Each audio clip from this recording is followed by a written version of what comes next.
Hi, my name's Phil. I like to talk about politics, and in this video I'd like to discuss the prospect of people turning against Brexit once the reality becomes apparent, and how Northern Ireland is the one reality that the Conservatives can do absolutely nothing about. But first, if you'd like to be notified of daily news and politics, please subscribe to the channel and click the bell notification icon. So, as an introductory thought that some people were making on social media earlier this week, back in the 80s, when I was young, one of the events that sort of formed part of my political awareness, the then Conservative government introduced the poll tax. Now, this was very deeply unpopular and caused riots. It was a policy that had to be hastily reversed.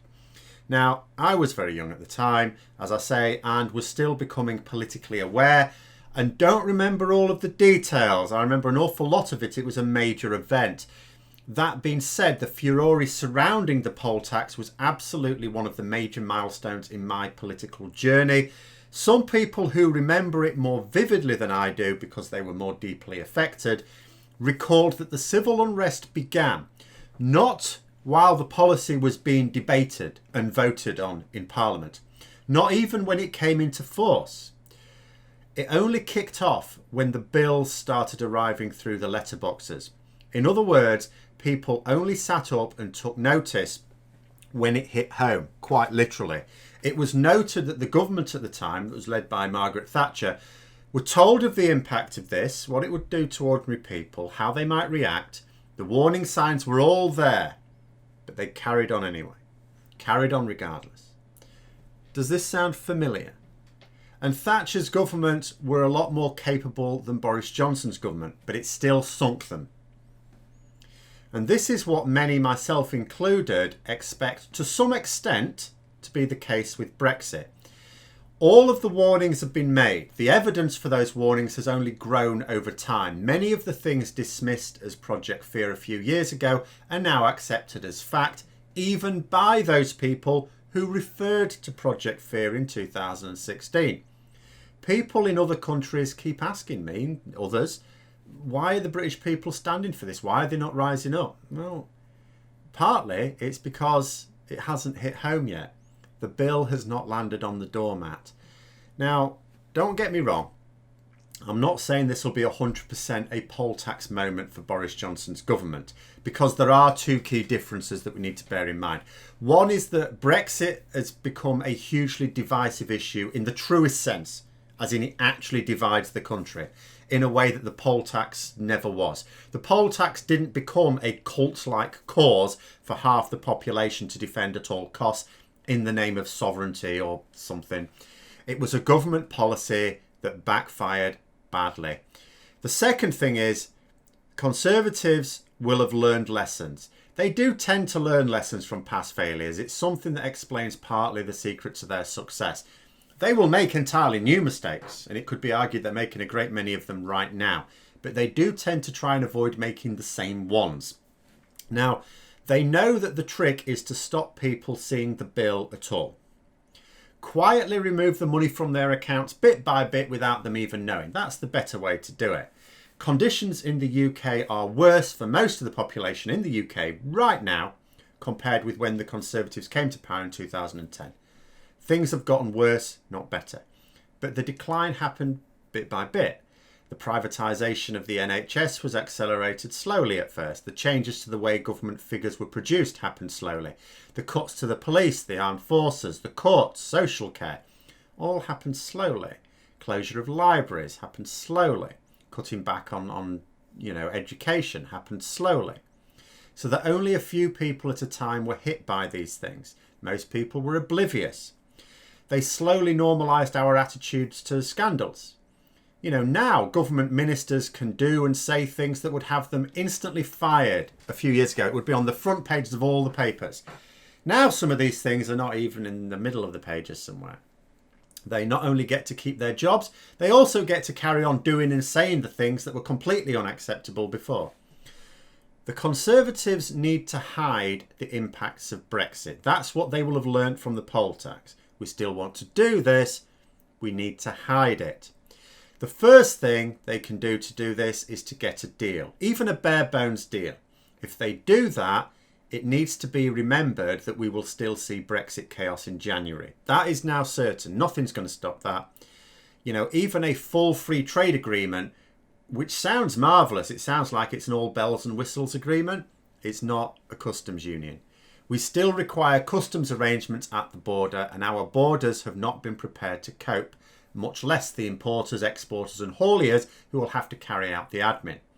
It means that checks will not be as bad as in the case of a no deal, so that chaos at the borders will be lessened with a deal, but it will still be there. What matters, is that we are going to see delays. The lorry parks will still be needed, assuming that even that system is ready. Businesses will still lose competitiveness, with some sectors particularly badly hit, most famously car manufacturing.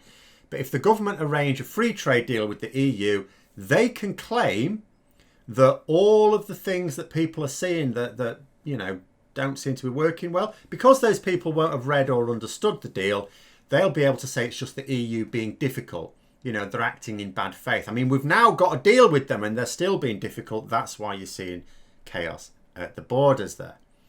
If we don't get a deal, it becomes much harder to blame the EU. They'll still do it, of course, but it will impress fewer people.